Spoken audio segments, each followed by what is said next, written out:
उल्टा नाम जपत जग जाना, वाल्मीकि भय ब्रह्म समाना। उल्टा चलना है, धारा के विपरीत उल्टा। राधा, हाँ राधा। जैसे कि आज आपने बताया राधा और राधा धारा। धारा का उल्टा है, जो धारा बह रही है ना, वो धारा के विपरीत तैरना है ना। हाँ ऐसा हमारे देश में बड़े बड़े संत हुए, दिशा दी समाज को। नानक, कबीर, रविदास, बुद्ध, महावीर, महान संत हुए हमारे देश में, जिन्होंने अपने छोटे से कार्यकाल में, समय में पूरे समाज को झिझोड़ के रख दिया। हाँ हिला के रख दिया पूरा, है हाँ जगाने की कोशिश की। हाँ। कहते हैं ना, मानवत्व में 3 ही गुण हैं।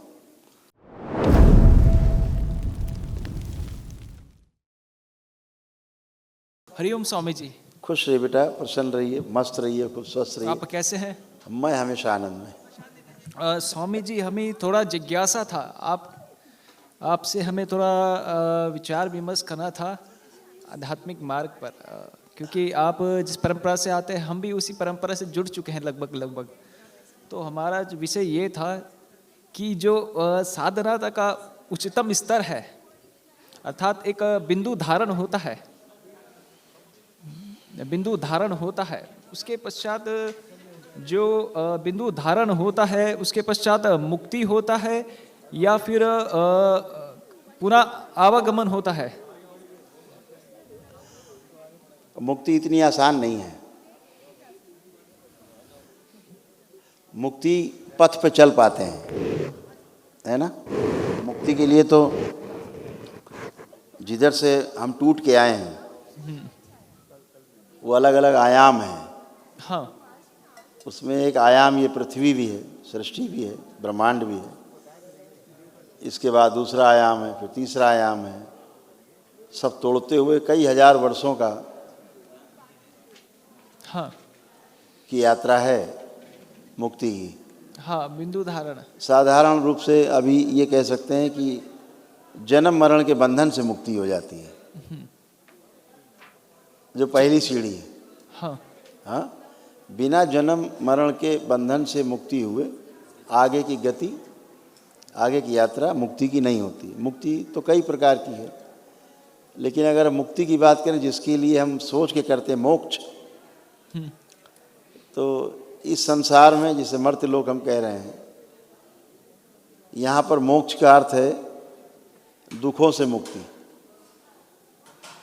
दुखों से मुक्ति मतलब प्रश्न से मुक्ति। हाँ।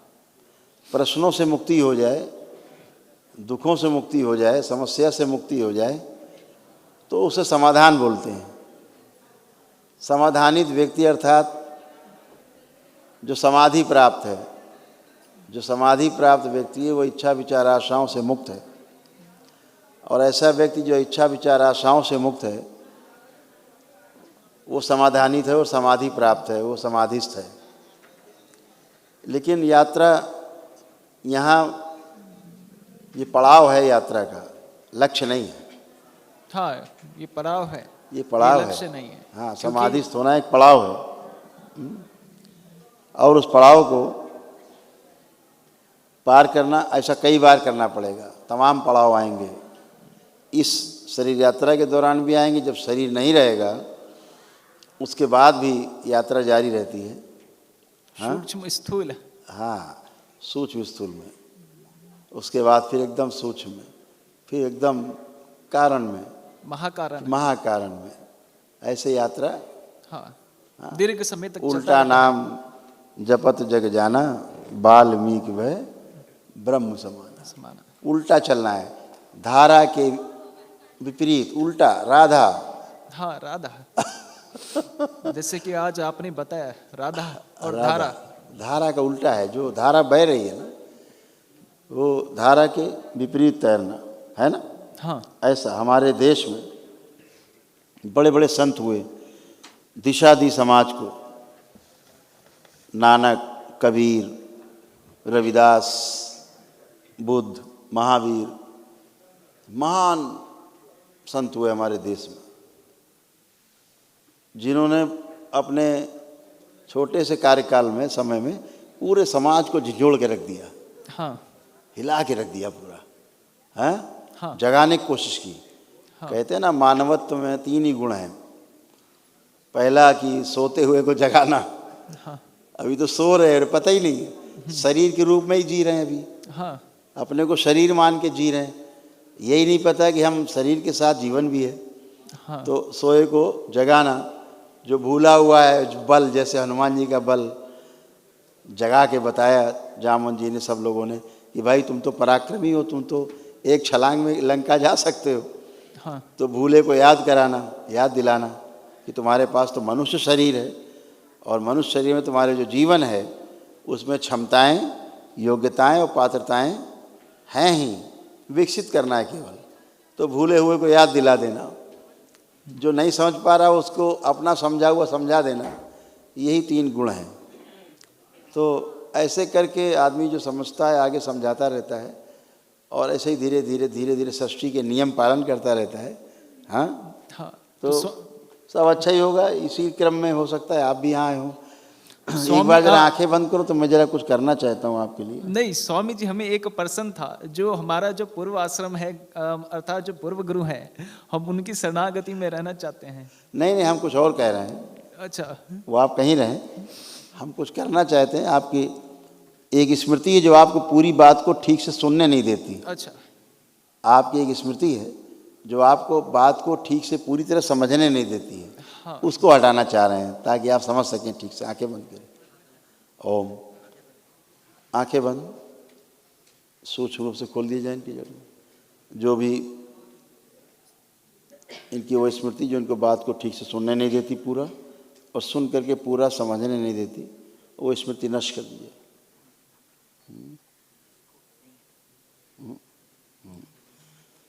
शिव प्रहार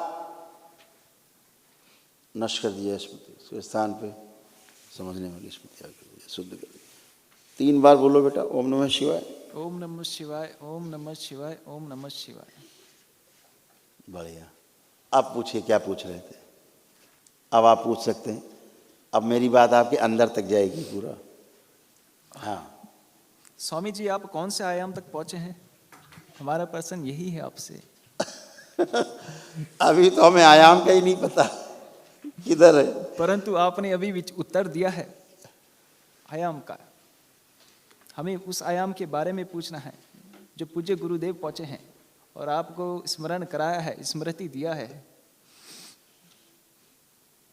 अब पहुंचेंगे तब बताएंगे, क्योंकि थोड़ा बहुत अनुभव हमने भी किया है। ठीक बात है। उस बिंदु अनुभव का, तो संपत्ति है अपनी। हाँ, उस स्मृति का, बिंदु का। बिल्कुल। तो हमें आपसे यही पूछना था। हाँ। कि आप कौन से आयाम पर पहुंचे हैं?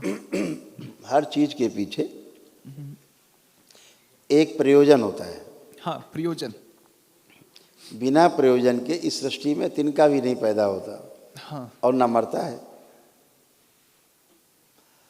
तो ये जान करके आपको कोई प्रयोजन हल नहीं होगा।